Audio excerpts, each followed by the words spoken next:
नमस्कार मेरे प्यारे साथियों, आप सभी का स्वागत है। मेरे प्यारे साथियों, आज का जो क्लास है बहुत विशेष क्लास है, क्योंकि ये क्लास मेरा रिकॉर्डिंग क्लास है। मेरा ऑफलाइन बैच चल रहा है, कैमरा के पीछे बहुत सारे स्टूडेंट बैठे हुए हैं और मैं आज क्लास ले रहा हूँ। और ये मैं शॉर्ट रिवीजन कराऊंगा। जो आप लोग का कंपनी अकाउंट का जो फर्स्ट चैप्टर है, मैं इसका शॉर्ट रिवीजन कराऊंगा।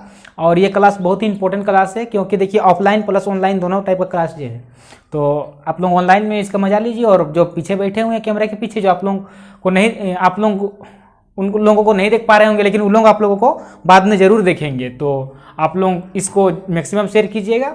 और एक शॉर्ट रिवीजन के तौर पर हम लोग पढ़ेंगे आज कंपनी अकाउंट का पहला चैप्टर को। देखिए, जैसा कि आप लोगों को पता है कि इससे पहले हम लोग पार्टनरशिप पढ़े हैं, तो पार्टनरशिप पढ़े हैं तो उसका 50% अपना वेटेज रहता है और कंपनी अकाउंट का अपना 50% वेटेज रहता है। तो हम लोग आज कंपनी अकाउंट को शॉर्टकट में समझेंगे। कंपनी को इंट्रोडक्शन टाइप से आज क्लास रहेगा। तो दरअसल में जो चैप्टर का नाम है कंपनी अकाउंट का फर्स्ट चैप्टर, तो आज हम लोग चैप्टर को इस प्रकार से स्टार्ट करेंगे। और सबसे पहले आज हम लोग कंपनी का इंट्रोडक्शन को देखेंगे, कंपनी का परिचय को। और कंपनी का परिचय को जानने के बाद हम लोग उससे रिलेटेड जितना भी चैप्टर है हम लोग सबको 1 बाय 1 पढ़ेंगे। और बहुत ही इंपॉर्टेंट है, क्योंकि 50% वेटेज आपका कंपनी अकाउंट का रहता है। तो जितना इंपॉर्टेंट पार्टनरशिप है उतना ही इंपॉर्टेंट कंपनी अकाउंट भी है, बोथ आर इंपॉर्टेंट। तो सबसे पहले चलिए शुरू करते हैं। तो दरअसल में जो चैप्टर का नाम है कंपनी सामान्य परिचय। कंपनी का आज हम लोग क्या करेंगे, सामान्य कंपनी का एक परिचय देखेंगे। कंपनी का एक सामान्य परिचय देखेंगे और बहुत ही इंपॉर्टेंट है। आज बहुत ही शॉर्ट टाइप का रहेगा, लेकिन इंपॉर्टेंट है। हम लोग कंपनी का एक इंट्रोडक्शन के तौर पर देखेंगे, कंपनी का जनरल इंट्रोडक्शन। कंपनी का जनरल इंट्रोडक्शन। तो आप लोग बताइए कंपनी किसे कहते हैं। मेरा पहला क्वेश्चन है कि कंपनी किसे कहते हैं, कोई बता सकते हैं? देखिए, मेरा ऑफलाइन बैच के एक बच्चे बोल रहे हैं, बोलिए कंपनी अकाउंट का परिभाषा। देखिए, बोलिए कंपनी का परिभाषा बोलिए, कंपनी किसे कहते हैं? कंपनी का आप लोग परिभाषा बोलिए। मैं नहीं बोल रहा हूं कि बुक का ही भाषा बोलना है, बुक का ही सेंटेंस एकदम हूबहू नहीं बोलना है। आप क्या समझते हैं, आप जो भी समझते हैं बोलिए। कंपनी एक कृत्रिम व्यक्ति होता है जिसका कानून की दृष्टि में अस्तित्व होता है। चलिए, अच्छा बोले। कंपनी एक कृत्रिम व्यक्ति होता है जिसका कानून की दृष्टि में अस्तित्व होता है। बिल्कुल सही है, लेकिन यह एक प्रॉपर परिभाषा नहीं है। और मैं आप लोगों को परिभाषा तो नहीं बताऊंगा, बस आप लोगों को इंट्रोडक्शन मैं बताता हूं इसका। तो देखिए, कंपनी होता क्या है, जरा गौर फरमाइएगा। जिस प्रकार से हम लोग एक व्यक्ति हैं, तो उसी प्रकार से कंपनी भी एक व्यक्ति की भांति होता है। लेकिन क्या व्यक्ति होता है? कृत्रिम व्यक्ति होता है, यानी कि आर्टिफिशियल पर्सन होता है। आर्टिफिशियल पर्सन कहने का अर्थ यह हुआ कि वह दरअसल में कोई व्यक्ति नहीं होता है, लेकिन व्यक्ति की भांति अपना सब कुछ होता है। उसका अपना नाम से उसका सब कुछ, अपना अस्तित्व होता है। तो जैसे कि हम लोग अपना नाम से कहीं पर भी अकाउंट, अगर हम लोग को कहीं पर भी अकाउंट ओपन कराना है तो हम लोग अपने नाम से ओपन करा सकते हैं। तो कंपनी भी अपना नाम से ओपन करा सकता है, यानी कि व्यक्ति तो नहीं है, लेकिन व्यक्ति की भांति अपना उसका कानूनिक दृष्टि में अपना अस्तित्व है। तो उसे हम लोग कंपनी के बहुत अच्छा परिभाषा उसका है। तो देखिए, मैं एक परिभाषा भी लिखाता हूं। मैं एक कंपनी का क्या लिखाता हूं, परिभाषा भी लिखाता हूं। आप लोग परिभाषा को भी लिखिए। तो देखिए, कंपनी का हम लोग एक परिभाषा देखते हैं, और यह परिभाषा देखिए प्रोफेसर LH हेने ने दिया है। तो देखिए, उनके अनुसार जो कंपनी का परिभाषा है कुछ इस प्रकार से है। संयुक्त पूंजी कंपनी लाभ के लिए बनाई गई व्यक्तियों की एक ऐच्छिक संस्था है। देखिए, व्यक्तियों की एक ऐच्छिक संस्था है। कंपनी क्या है कि लाभ के लिए, कंपनी का मेन उद्देश्य क्या होता है? लाभ कमाना, साथ ही साथ सेवा प्रदान करना भी होता है, लेकिन लाभ के लिए व्यक्तियों का एक ऐच्छिक संस्था है, लाभ के लिए बनाया गया। व्यक्तियों का ऐच्छिक कहने का अर्थ मतलब अपने इच्छा से। आप उसमें किसी को भी जोर जबरदस्ती करके नहीं बना सकते हैं। व्यक्ति अपने इच्छा से एक संस्था संगठन के रूप में एकत्रित होंगे। और क्या कहा जा रहा है? जिसकी पूंजी उन हस्तांतरणीय अंशों में विभाजित रहती है जिनका स्वामित्व सदस्यता की शर्त होती है। तो देखिए, कंपनी की जो पूंजी होती है वह अंशों में विभाजित रहती है और हस्तांतरणीय अंशों में विभाजित रहती है। कहने का अर्थ यह हुआ कि अंशों को हस्तांतरण किया जा सकता है, एक दूसरे को बेचा जा सकता है। तो उस प्रकार से देखिए परिभाषा दिया है, बहुत ही अच्छा परिभाषा है। आप लोग इस परिभाषा को जरूर लिखिए और एक दो बार पढ़िएगा तो याद हो जाएगा। मैंने परिभाषा को शॉर्टकट में समझा दिया। तो ये परिभाषा बहुत ही इंपॉर्टेंट है। चलिए मैं दोबारा फिर से पढ़ता हूं और देखिए परिभाषा देखिए किसके द्वारा दिया गया, मैं बार बार बोल रहा हूं। आप लोग जब भी परिभाषा क्वेश्चन में परिभाषा पूछा जाए तो आप लोग जरूर नोट डाउन कीजिएगा और जरूर याद रखिएगा कि यह परिभाषा किसके द्वारा दिया गया है। देखिए परिभाषा किसके द्वारा दिया गया है, अगर इस बात को भी आप मेंशन कर दिए तो जो एग्जामिनर होंगे वो जरूर जान जाएंगे कि यह लड़का पढ़ने वाला है, यह पढ़ने वाला स्टूडेंट है। क्योंकि पढ़ने वाला तभी जाके पूरा एकदम प्रॉपर समझा है और चीजों को नोट किया है। मैं फिर से रिपीट कर दे रहा हूं, देखिए। और यह परिभाषा है आपका प्रोफेसर LH हेने के अनुसार। उनका मानना क्या है कि संयुक्त पूंजी कंपनी लाभ के लिए बनाई गई व्यक्तियों की एक ऐच्छिक संस्था है जिसकी पूंजी उन हस्तांतरणीय अंशों में विभाजित रहती है और जिनका स्वामित्व सदस्यता की शर्त होती है। आई होप आप लोग इसको समझ गए होंगे और लिख भी लिए होंगे। वेरी वेरी इंपॉर्टेंट है, जरूर लिख लीजिएगा।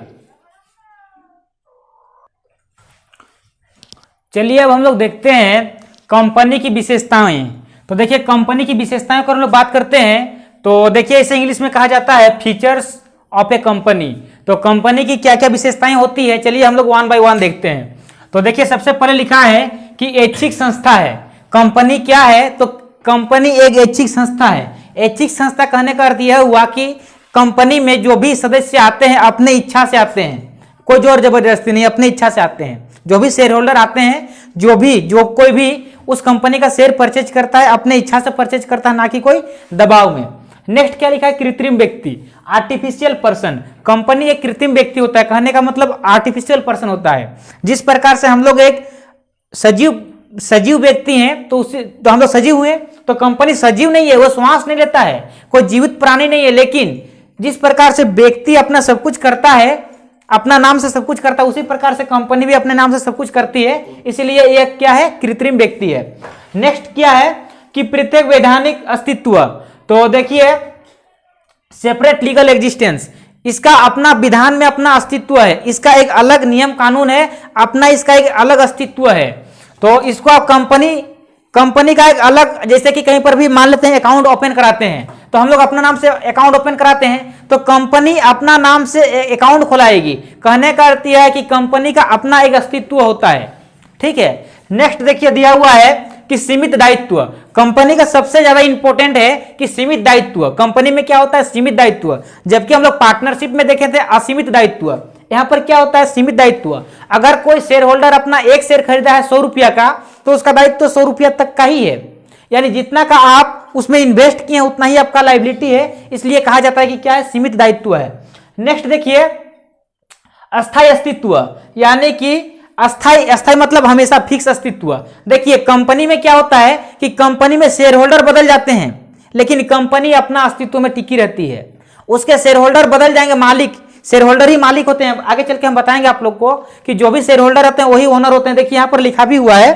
तो दरअसल में मालिक बदल जाएगा। अगर आप कोई कंपनी का शेयर परचेज किए हैं, अगर आपको उस कंपनी का शेयर नहीं रखना है तो आप बेच दीजिए, किसी दूसरा को हस्तांतरण कर दीजिए। मालिक चेंज हो गया मगर कंपनी जो है अपना अस्तित्व में टिकी है, वो नहीं बदली। ठीक है।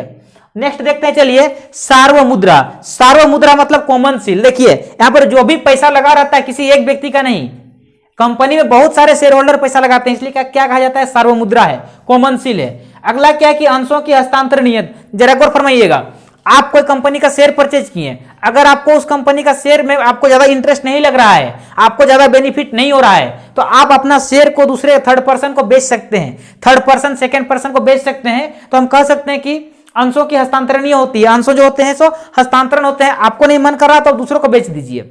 ठीक है। नेक्स्ट है प्रबंध तथा स्वामित्व का अलग होना। इसमें क्या होता है कि मैनेजर अलग होता है और ओनर अलग होता है। ओनर मतलब शेयर होल्डर, जो उस कंपनी का शेयर परचेज किया वो शेयर होल्डर है और जो भी उस कंपनी का मैनेजमेंट कर रहा है वो मैनेजर होता है। तो कंपनी का सबसे बड़ा विशेषता है कि मालिक अलग होगा, शेयर होल्डर अलग होंगे और मैनेजमेंट करने वाला अलग होगा। क्योंकि अगर सपोज उदाहरण के तौर पर आप किसी कंपनी का 5 को शेयर खरीदे हैं, 5 शेयर परचेज किए हैं, तो क्या आप 5 शेयर परचेज किए हैं बोल के क्या उस कंपनी का मैनेजमेंट करने जाएंगे? नहीं ना। तो आप मालिक हुए हैं, आप शेयर होल्डर हैं इसलिए मालिक हुए हैं, लेकिन प्रबंध करने वाला मैनेजर अलग रहेगा। तो ये बहुत इंपॉर्टेंट है। चलिए हम लोग आगे देखते हैं। अब चलिए अब हम लोग देखते हैं, देखिए कंपनी के प्रकार को। तो देखिए कंपनी अधिनियम जब बना तो कंपनी अधिनियम बना दरअसल आपका 1956 में, और बीच बीच में संशोधन होते गया, समय समय पर संशोधन होते गया।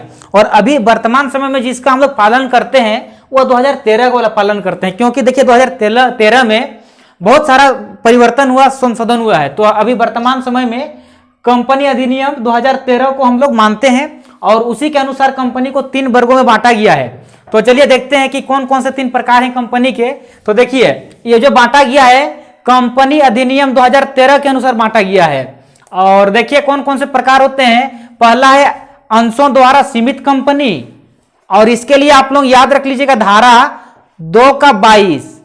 दूसरा है आपका गारंटी द्वारा सीमित कंपनी, और इसके लिए याद रख लीजिएगा धारा 2 का 21।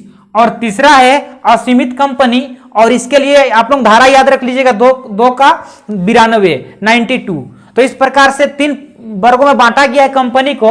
और अगर हम लोग बात करते हैं अंशों द्वारा सीमित कंपनी की, तो फिर से इसको 3 वर्गों में बांटा गया है। और इसके कौन कौन से 3 वर्ग हैं देखते हैं। चलिए पहला है निजी कंपनी, दूसरा है आपका सार्वजनिक कंपनी, और तीसरा है आपका एक व्यक्ति कंपनी। और इन सब के लिए भी धारा है, और धारा को याद रखिएगा क्योंकि 1 नंबर का क्वेश्चन धारा से पूछा जा सकता है। तो बहुत इंपॉर्टेंट है, आप लोग धारा को हमेशा के लिए याद रखिएगा। तो देखिए बात करते हैं अगर निजी कंपनी का, तो निजी कंपनी के लिए धारा है 2 का 68। अगर हम लोग बात करते हैं आपका सार्वजनिक कंपनी का, तो सार्वजनिक कंपनी के लिए धारा है आपका 2 का 71। और तीसरा है आपका एक व्यक्ति कंपनी, और एक व्यक्ति कंपनी के लिए धारा है 2 का 62। तो ये बहुत ही इंपॉर्टेंट है, और वर्तमान समय में जो हम लोग पालन कर रहे हैं ये कंपनी अधिनियम 2013 को पालन कर रहे हैं। लेकिन अगर क्वेश्चन इस प्रकार से आता है कि भारतीय कंपनी अधिनियम कब बना, तो उसका आंसर आपको देना है 1956। तो पहले आप लोग इसको स्क्रीनशॉट लीजिए और फिर हम लोग आगे बढ़ेंगे।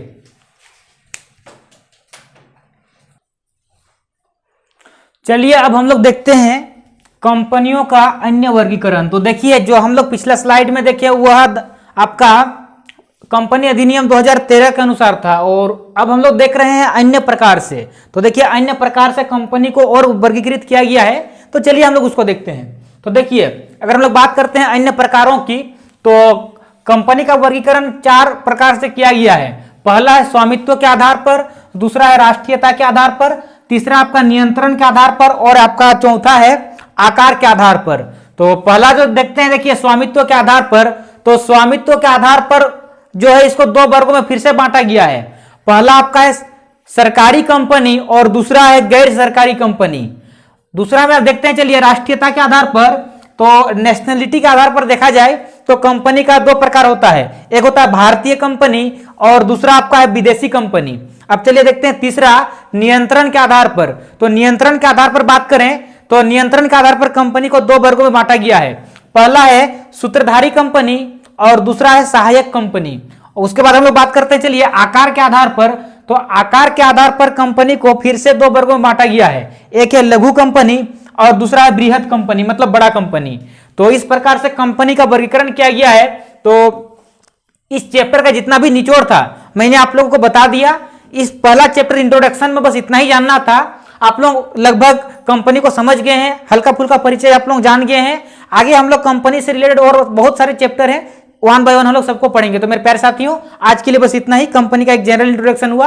अब हम लोग इसके एमसीक्यू को सॉल्व करेंगे। इस चैप्टर के जितने भी एमसीक्यू हैं उसको हम लोग सॉल्व करेंगे, क्योंकि आप लोगों का जो अभी प्री बोर्ड टाइप से आएगा, जैसे कि इस बार आप लोग का बोर्ड एग्जाम दो किस्त में होगा, 2 बार होगा।